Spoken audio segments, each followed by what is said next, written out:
Hi, I'm James Nelson. I'm a sophomore at the University of New Hampshire. And when I applied for a semester in the city, I originally kind of only imagined that it would be a semester of professional growth. I didn't imagine that my perspective on the whole world would change throughout the semester. Father's Uplift is a mental health treatment facility that focuses on fathers and the fatherless in Dorchester, Roxbury, and Mattapan.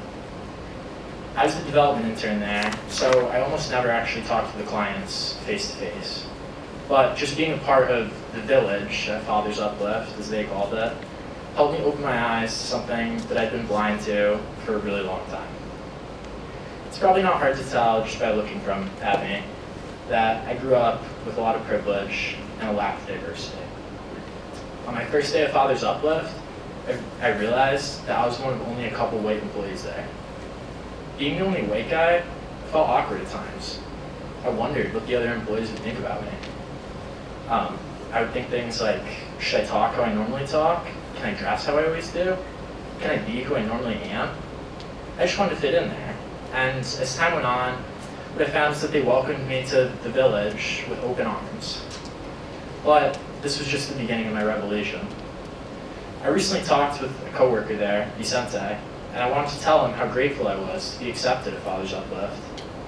He told me that he's worked at a lot of organizations throughout the years, and most of them prior to Father's Uplift have been primarily white.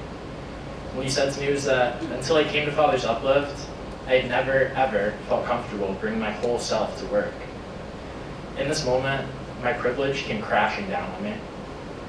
I've existed for 19 years in this world, and just now, for the very first time, I'm wondering how I should fit in with people who don't share the same background as me. I'm embarrassed to admit how long it's taken me to come to this conclusion, but I'm proud to be here now. I'm embarrassed how long it took me to have this experience. It's hard to believe that it took me 19 years to feel this self-doubt that I felt at Father's Uplift or that Vicente feels in white organizations is a daily reality for tens of millions of Americans. I thought before the semester that I was already aware of my privilege, but I only knew the half of it. I thought that privilege was associated with money more than skin color. I thought that it could be best described by explaining where I came from, who I was surrounded by growing up, or the opportunities that were available to me. It is these things, but it's so, so much more.